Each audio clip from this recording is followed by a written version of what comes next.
Hello, everyone! Yes, and it's the last day of ESGS, and I'm right here at ESL Arena for MPGL Season 8. And the next game will be League of Legends. Actually, this is the final game of League of Legends. That is Smart Mineski versus Acion Arena. And I would like to invite everyone to watch this game because this is the final round. Okay, now our casters will be Riku, Atlas, and Shin Boo. So casters, take it away.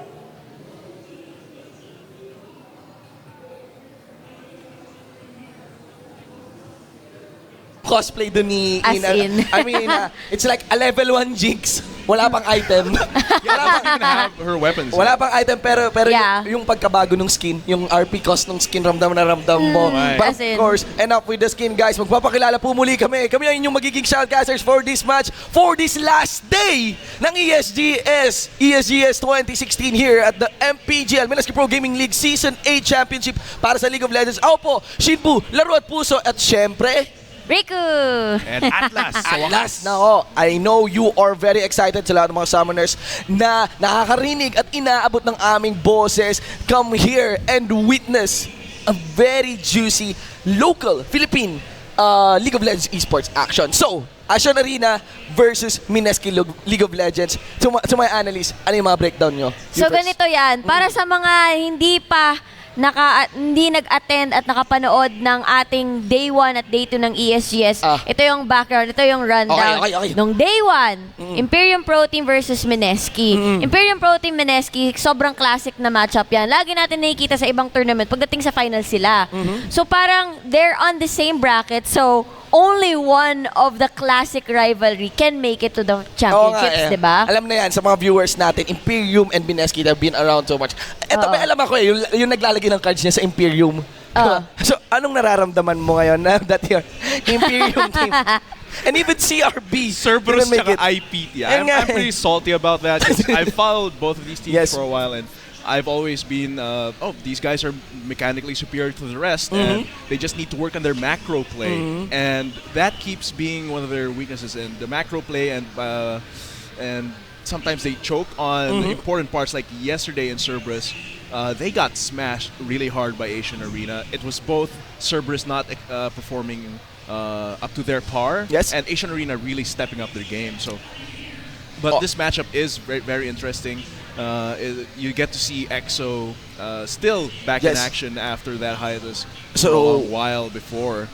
So it's going to be really interesting to see how he has again showed his skill with his team. Yes, discussing nga Mineski and Acion Arena, ayan, para sa ating CRB, tsaka Imperium fanboy. So, ayan, going for the background naman ng Mineski tsaka Acion Arena as we were going to head on to the drafting phase. Ano yung pwedeng expect natin? Because these are the two teams that will be fighting the finals, Mineski and Acion Arena. Well, ang pwede natin i-expect between Mineski and Acion is that they're not going to be pulling out their surprise picks just yet sa Game 1. Kasi, best of 3 nga pala to. best of 3. Unlike sa mga Day 1 and Day 2 natin, best of 1 siya. So, dapat ilabas nyo na. Kagaya ng ginawa ng Mineski sa Day 1, the highlight was the Siege Comp, Ivern pick. Diba? So good. So, I'm pretty excited about this matchup. But first, let's take a look at our team roster for Acion Arena. Watch this.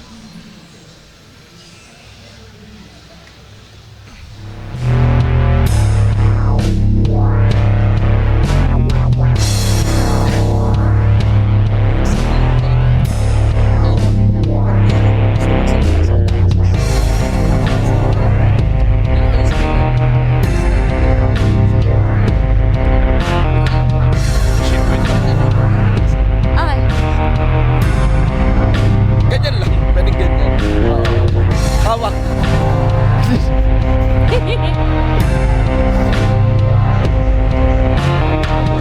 Power post din.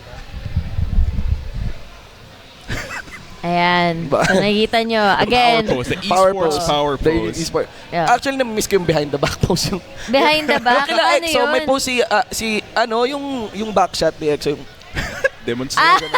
Dinemonstrate mo talaga. Back in 2013, nakapunta sila sa Worlds. But yun guys, Asian Arena, gusto ko yung ano nila, yung uniform nila. But walk us through. Ano yung mga minanifest ng Asian Arena, their best of one series? Actually, napaka-surprising nga, di ba? Yeah, Nanalo it sila was sa super Cerberus surprising. eSports. We both Super predicted Cerberus. Yeah, kasi Cerberus eSports were the Leg 2 champions, remember? And they've got a lot of star players. Nandyan sa kanila si Suzaku, and andyan din sila Marky. Alam mo yun, yung parang mga tried and tested and has a lot of experience, especially na PGS team sila. Asian Arena, for those of you who don't know, okay, what is PGS? That's a pro gaming series. Yun yung Road to Worlds ng Pilipinas. Okay. So, ang Asian Arena, they used to be called Legacy, Tupeng, I believe.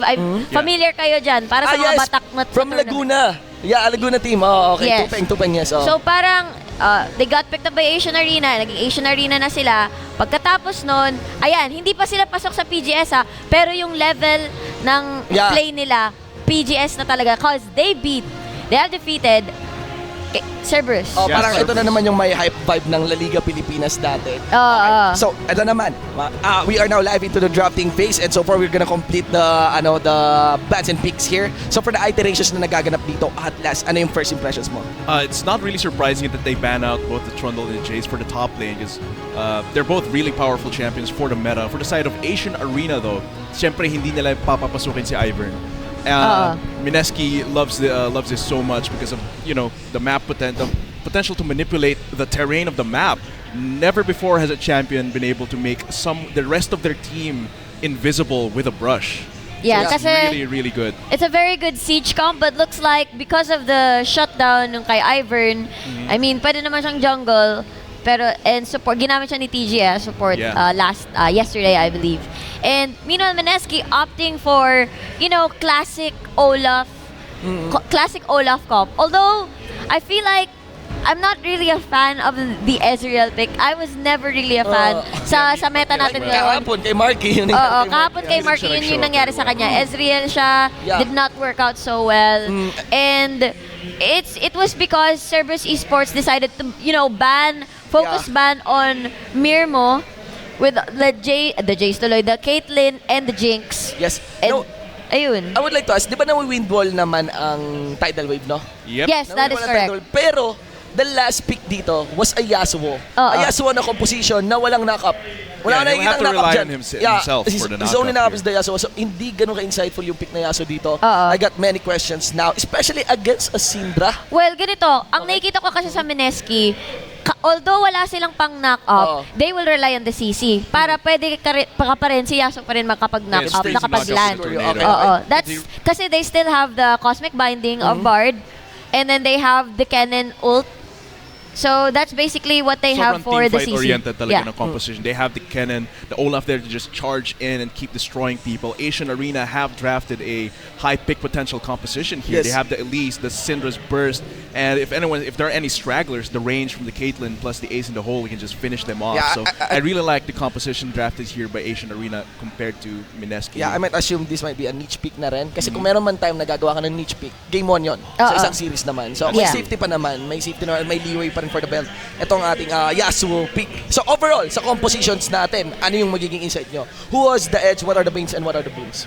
Well, for Mineski, gaya ng sinabi mo, very team fight oriented. They also have the potential to make picks because Bard can roam around during the early phases of the game. Probably assist EXO. Kasi for me, the key here is EXO on the Yasuo. Make those early game kills because Syndra is one of those really low mobility champions. So She's you can vulnerable, take yes. vulnerable. So you can take advantage of that. Cosmic Binding, everything else, sulit na sulit, pa-dash-dash lang si Yasuo. Masakit lang yung front niya, pero immobile. Yeah, the problem is then immobile. naman kasi kay Syndra, once you miss that stun, once you counter that, then she's gonna be really open Very true, for very ganks. true, yes. Matagal So, din yung setup for your spears. exactly. So, Mineski is very versatile. Hindi sila linear yung composition. Okay. So, it can potentially be a snowball comp with the Yasuo, with the Olaf, and with the Ezreal. Early game roams, really strong team fight.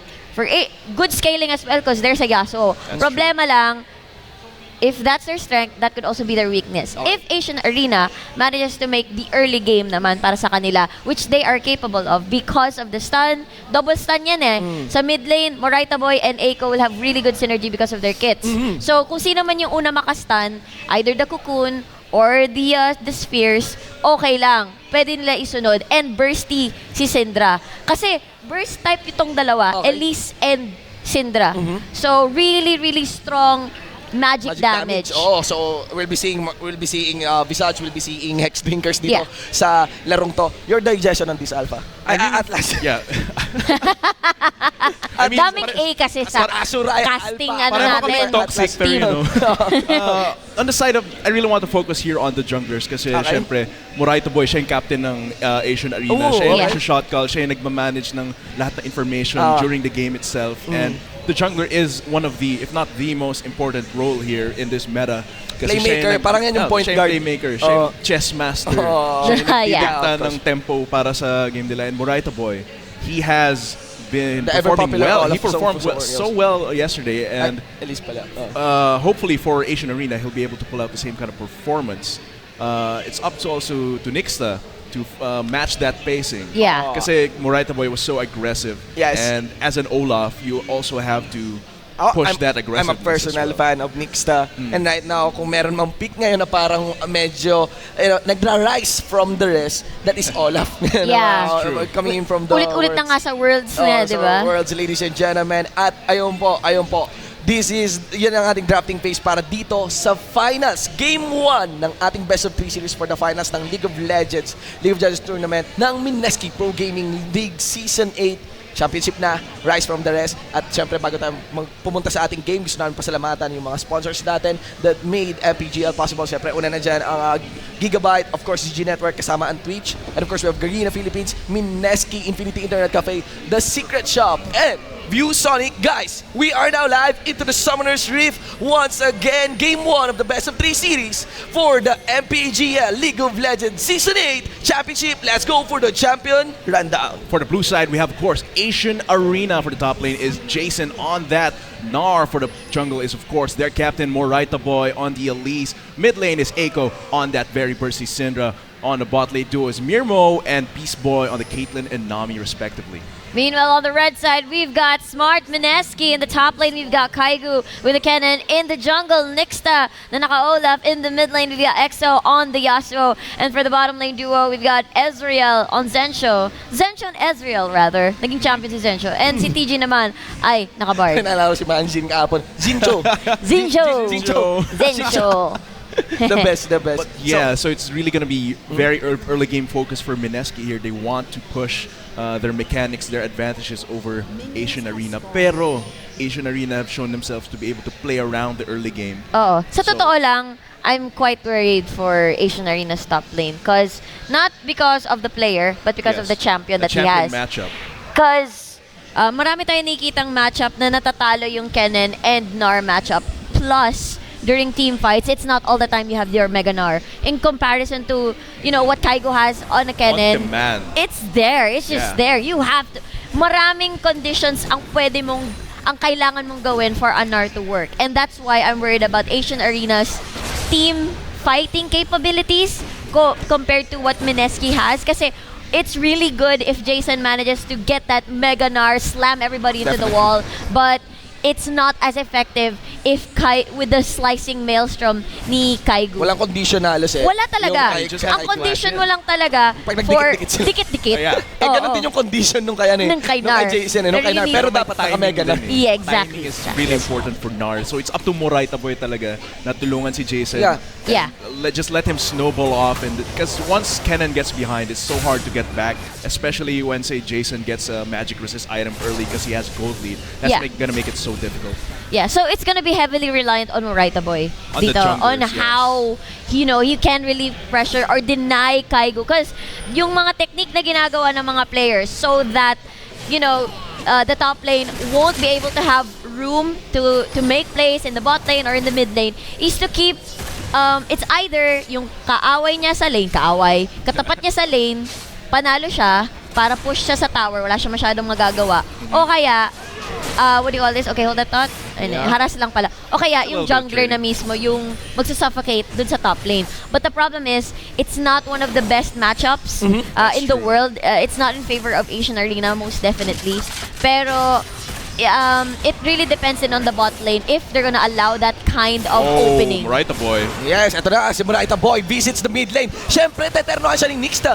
They will force a flash out papunta sa mid lane dito. Against the mid lane dito ni Aiko, but I'm seeing another teleport. Gets cancelled then ni Jensen. That's a very wise move by Kaigo. I doubt kung na-cancel yun, kinancel ba ni Jason o si Kaigo ang nag-initiate nun. But no casualty over to Summoner Shield. Yeah, yun pa nga yung problema for Asian Arena kasi anytime Kaigo can cancel the ultimate. Meanwhile, for Nar, really needs a Mega Nar, needs to get that CC done. So, it's top lane matchup, it's a huge factor kasi during team fight, sobrang important ni Kennen, sobrang important din ni Nar. But, let's see. Yan, ayun yung gusto ko sa isang Yasuo pick. You stop, sabi mo, napaka-conditional nung complete setup ng Mega Nar, di ba? Mega Nar. So, ang nag-compensate doon, yung kukun ni Elise, tsaka yung Scalar the Weak ni Sibra. Pero isang windwall lang nila, Yasuo, countered na naman din yun. Exactly. So yun yung kit na meron din yung Mineski, I'd say.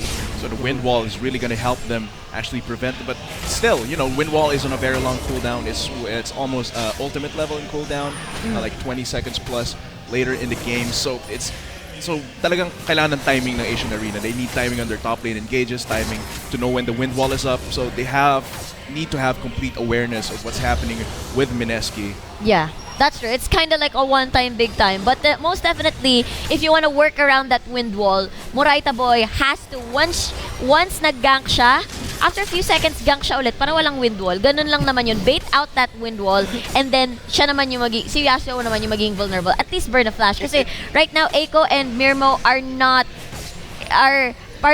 safe to gank kasi Nixta is just always around the corner. They've already burnt their flashes. So, I'm really guessing this could be a trend for both of these sides. Hindi naman sa Nixta fanboy ako, pero nakakatuwa lang na yung first gank ni Muraita Boy, andun din si Nixta. The rotation was well matched there, and looking at the bot lane, may potential na ma-dive ni Muraita Boy here because of how much trouble Zensho's been having, getting chunked down constantly, but look at the CS difference. 2 waves ahead si Mirmo over Zensho, and that's the Ezreal pick hasn't been Mirmo's a really good working out in ADC. lane. Yes. Exactly. That's why I'm not really a fan of the Ezreal pick. It's really good if you want strong poke, like parehas kayo talaga poke in lane. Pero for now, it's not really the best because na-counter ka ni Beast Boy with the sustain in lane. So, GG's Ignite is going to have a little bit trouble with using it because they're on the losing end of this matchup. So they can't push their damage advantage with the Ignite. So that's one small detail with the summer spells that they've chosen. That's true. So they have not been able to play around what they wanted to do in lane, is constantly poke and then all in with the essence, with the arcane shift plus the stun from the lock. 6-minute BF sword on Mirmo. That's gonna be painful. That's so painful. Yeah, obviously this time around, Zensho and TG should think about their trades because they're definitely gonna be on the losing end if ever. I'll be expecting more show. Plus Sol. So talagang konti damage they have to sustain up. It might be hard because Caitlyn has so long range and they can sustain themselves up with the ebb and flow and with the constant harass coming from these two. Yeah, this is actually a pretty classic matchup. A classic pairing pala. There you go, yun yung sinasabi mong puro Dash. puro sweeping blade lang. So ang hirap patamaan ng scatter the weak din mula kay Syndra, even that dark spear. Exactly. So dapat para sure ball. Okay, hold on. Let's see, slicing Maelstrom with the pin up, but we can see that there's the stun connected the undertow, but very risky to go for any tower dive. Bitin ng slicing Maelstrom then.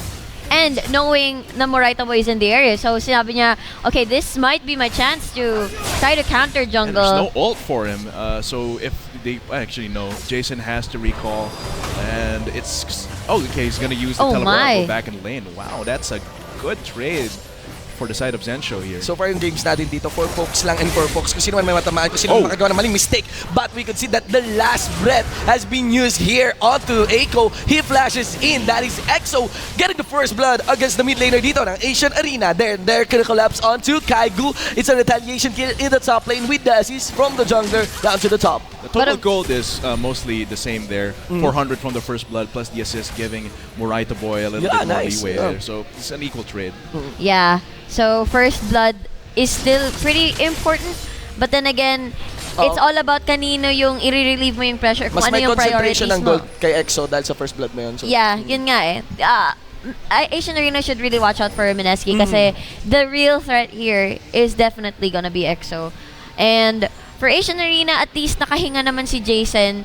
And Olaf did not have a successful gank, pero for now, since Aiko lost that initial trade, that's one step higher na si EXO. Yeah. So, if ever mag-all-in si EXO, Aiko should really rethink whether I should challenge this duel or just go back. Kasi for now, it doesn't look really good with that initial first blood.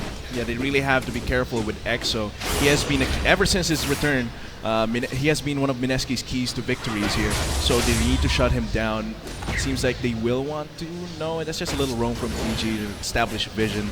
But that could be one of the ways here if Beast Boy can have a roam up there and match TG, because TG, never mind. Tempered Fate activated there by TG. What is the initiate might be? Because malapit syempre si Nixta. But of course with the Tempered Fate missing, so no initiates. Plan fault here in the bottom lane. But another last breath onto Aiko. Will EXO go for this dive? Yes, he will. Force a flash out mula dito sa enemy Syndra. Ewan ko kung may na-mitigate na damage yung wind wall, pero I'm very sure na yung force of will, it won't be enough to get any execute na onto EXO. EXO has this mid lane now. Yeah, that is correct. So, Moraita Boy should definitely try to relieve the pressure for Aiko kasi or else will not have any room to roam around, because that's the power of Syndra then, to help to assist the fellow laners, get that stun, get that burst, get that pick, and then go move to like a dragon or maybe get the tower in. But knowing that Bard is not around. Yeah, so Tidal Wave. You won't connect onto Zensho, but enough to zone him out. Force a flash out against Zensho. Miss the Peacemaker, ladies and gentlemen, and that's Zensho surviving. Wow, recall sa harapan dito sa bottom duo ng Acion Arena. 1-1 pa rin tayo at nasa 10-minute mark na. It's still a very, very close game. A small lead by Mineski and pressure as well, actually. I think Mineski has, despite the game board looking even, the tempo, the pressure is on Mineski's side.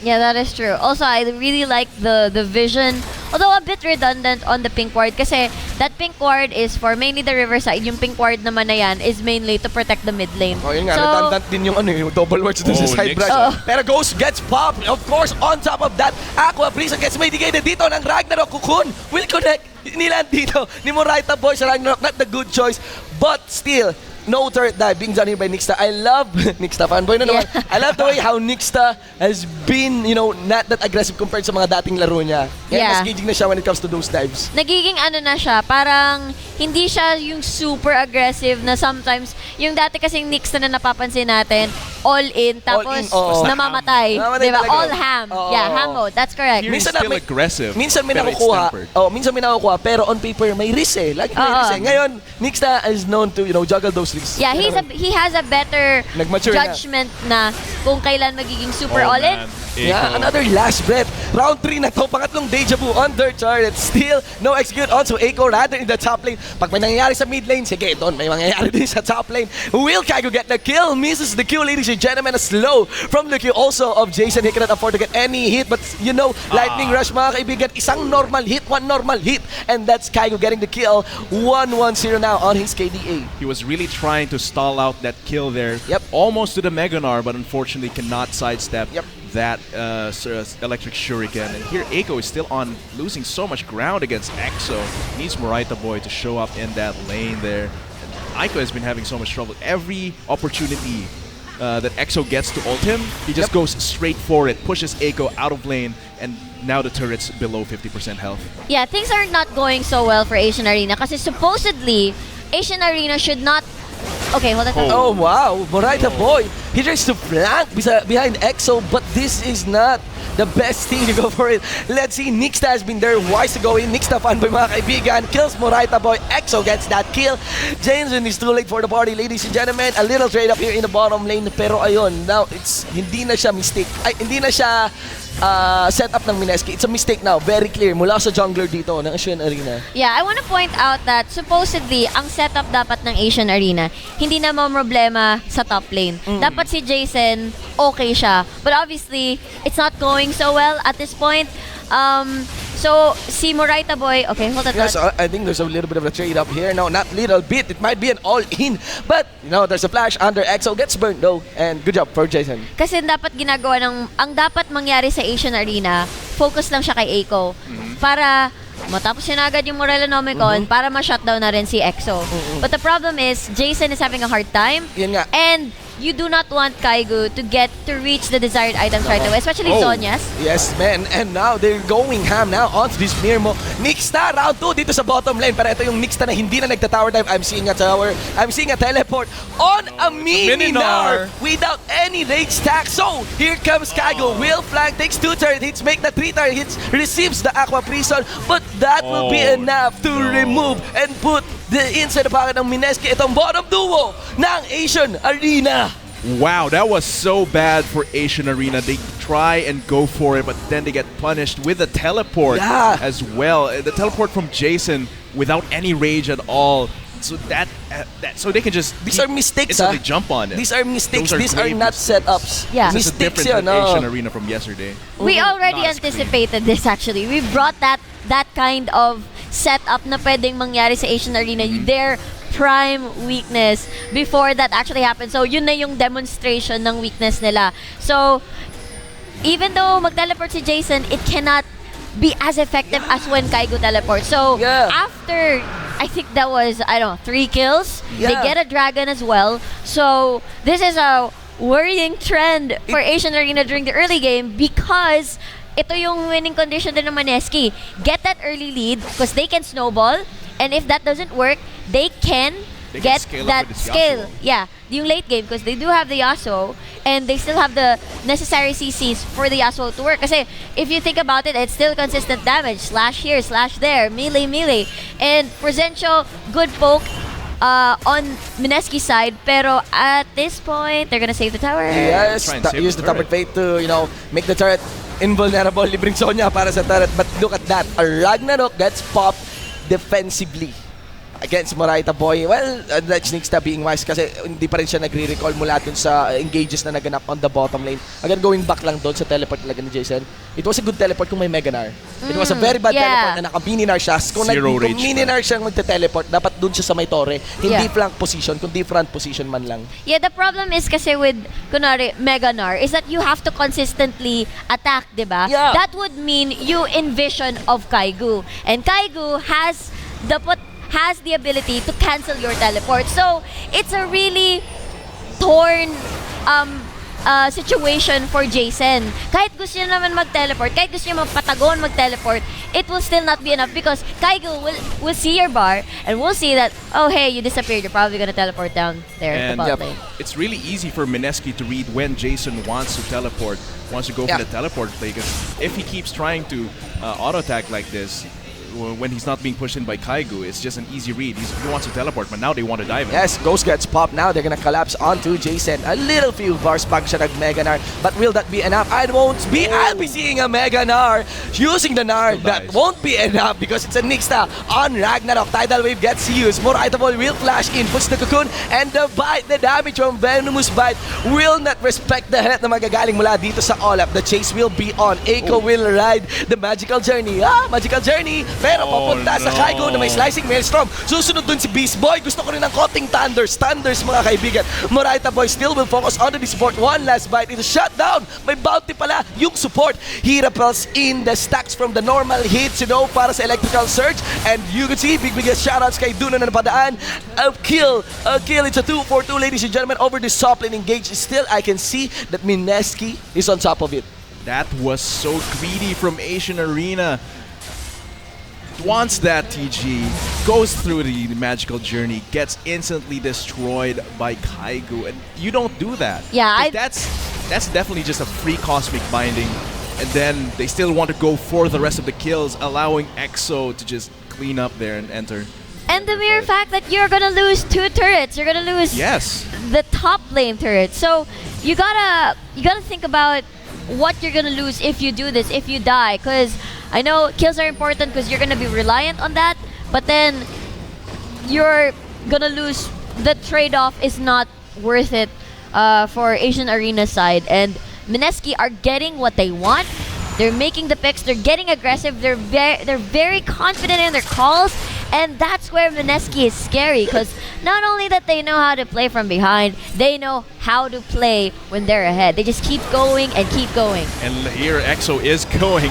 Yeah. Oh no! EXO being And he's Okay, gone. my bad. Actually, Yep. And Oh, well, he's there's gone. one pick. But There's one Zensho, pick. yeah. Nawala din si Moraita Boy doon. So, trade up for the jungle sa mid lane. It's a bigger win para sa Asian Arena, especially na nakuha nila si EXO, a fed EXO in terms of CS. You know, that's 40 Yeah. CS against That's 1 for Eiko's Syndra. yeah, I thought I kind of jinxed it when I said they know how to play from behind, and suddenly EXO dies Binati to mo 4 people. Oh, binati ko eh. Sabi ko naman confident. So, Confident. parang Very confident naman dun. na over. 1v4. Oo, But then again, 1v4. You can never be too happy. Yeah, that was a 1-for-1. Okay. 1-for-1, ladies and gentlemen. A really nice tampered fate. Will they clutch Eiko on this one? They managed to force a flash out against Eiko and a really nice Mejanar mula kay Jason. So, tingnan natin. Will a kill be given? Tidal Wave Gates used. Here's the teleport coming in mula kay Kaiko. Whoa. Kaiko still engages though. And the damage onto Eiko. So, it's a rampage now para sa top laner dito ng Mineski Smart. The fadeaway as Fade he away, gets man. pushed away Nice. with the thundering shuriken. And that's another loss for Eiko, staying around when there was a gets stunned, stays around with a teleport coming, fails to escape in time. Weird. Yeah, the problem with an early game Syndra is that you will need your AD carry to finish off those kills. So without Mirmo besides Syndra, despite the ultimate being used, it's not really gonna work. And Jason had a really good setup there, despite only Nixta being the target of the Meganar. But the damage is still not enough. Yep. And this could just, I mean, things are not going so well. Yeah. 0-3-2 Syndra, 1-1-0 Caitlyn. So yeah. I just want really to say, manifested oh, there. I just want to say na wala ring idea yata yung mid laner dito ng Asian Arena kung gaano nakataba si Kaigo. Kita-kita yung teleport ni Kaigo. Oo. But Syndra has been in range. Sa isang Kaigo na may proto belt, that's very weird. That's Yun very nga weird. eh. Flash plus Proto Belt, Yeah. and they just get destroyed there. And I think in that fight, they could have gotten a good outcome from that, but the gold difference there manifested, and how Eiko could not finish off his target. Just really unfortunate for Eiko there, but that's the consequence of their actions in the early game. Exactly. So, kaya nga, we spent a while talking about the top lane matchup because it's gonna be an essential, parang key for Mineski to Smart initiate fights fights. sa mid game. And Yes. Oh, So, oh, let's oh. see. Here's one team fight in the mid game. I think they're capitalizing onto Zensho's. It's not a bad positioning, rather it's a bad decision to go alone in this mid lane. Yeah. You have to respect the range na meron ng Scatter the Weak. But it Although they're seems gonna try they to still contest. don't Yeah. want to give up this dragon. Actually, no, they have to back off here. That's a 4 against 5 without. Yeah, I the think carry. rappel in, papunta kay EXO pero naiwanan Ah. dito. Naiwan dito yung dalawang carries ngayon ng Asian Arena. Eagle will be gone. Mirmo next step in Magical Journey. He might be able to connect the bind and Mirmo is now gone. That's 2 main damage dealers of Asian Arena gone. It's a triple kill now para kay Kaiku. Ito ang ninja na walang kinakain na bala because ladies and gentlemen, we have our first ace in our finals here at League of Legends MPGL Season 8. Mineski Smart. That's without any casualties on the side of Mineski. They do also get this Ocean Drake here, I think. No, they just go ping for the Baron here. And that positioning from Asian Arena was so bad. You are far behind and you split up your team to try and divide and conquer, try and get a pincer attack. But what happens there, they can just go straight towards one side. Then that was both Mirmo and Eiko, so they just get destroyed and the rest of the team Yeah. can't catch up. And the thing is, Asian Arena has been tunnel visioning kanina pa. The first instance was when Syndra entered the magical journey on her own, and Yeah. then this one time nakita nila, Iniwan uy, yung mid tsaka yung EXO is alone. Maybe you should chase and try to make a pick. But the thing is that that side dun sa blue side, walang ka-vision. So Asian Arena did not have enough intel. Yung banana brush doon. Oo, yung mga sa brush dun, wala dun vision. So, they did not have enough information whether it was a good idea or not to chase down EXO. So, yun yung problem dun kay Asian Arena. So, because of that, they're putting themselves behind more. Even So more. parang we already said this will work only if they get a strong early lead. The reason why you pick a you pick a Caitlyn and a Nami combo is because safe lane, Yep. good range, and lane dominance. And stick together team. Stick together. Iniwan nung namin yung ano. Yeah, they Yun nga. split Si up. Mirmo. And so that Morita boy wouldn't have to worry na dumalaw sa bot lane. Magko-concentrate lang siya kay Eiko. And unfortunately, yung Nar and Kennen matchup is not the best for Asian Arena. Yes, So, yun. And even now, di ba? Yeah, it's really hard.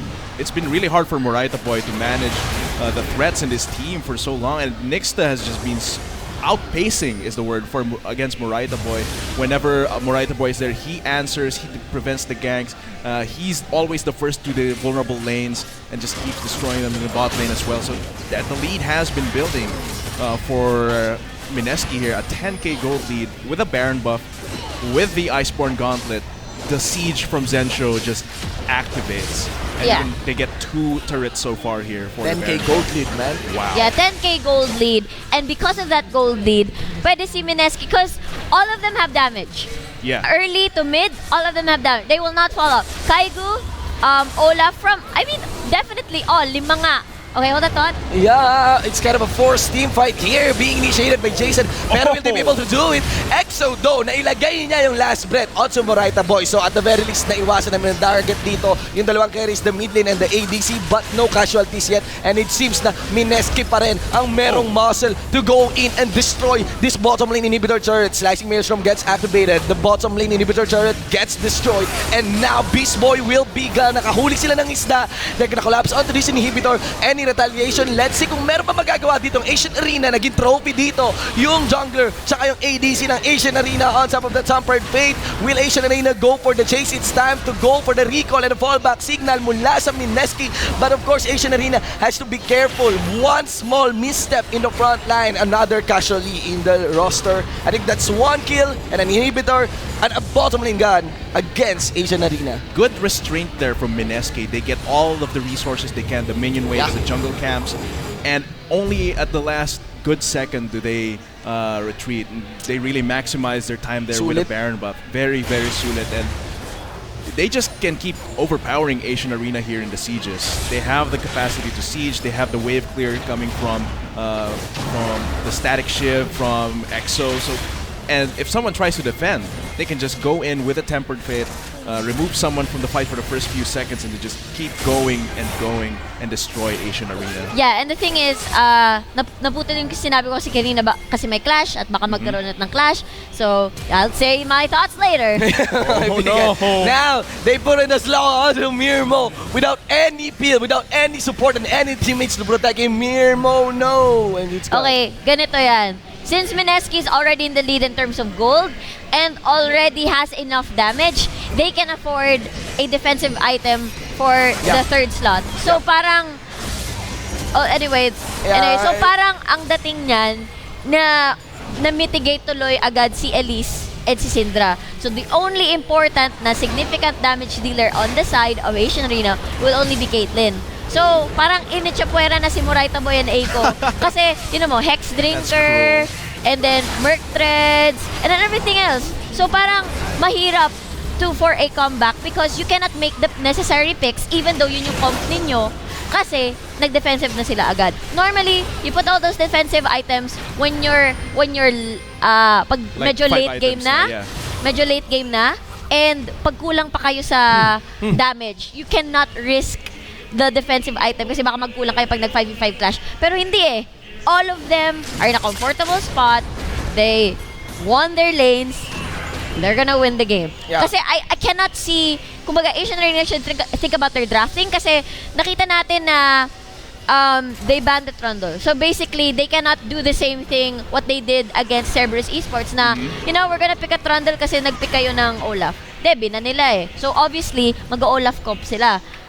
Kasi normally that's what you kasi Ragnarok terrain, 'di ba? Yun yung Olaf pang-counter gets mo. blocked by the Yeah, and it's not like you can pick an Anivia. Although Eiko has a history of picking Anivia, I'm not quite sure. I'm even looking forward to Eiko's rise again. What they did yesterday against Cerberus eSports, sobrang really impressive performance. Pero at this point, it's all about Asian Arena reading Mineski's moves and their strats and their tendencies and carrying it to the next game.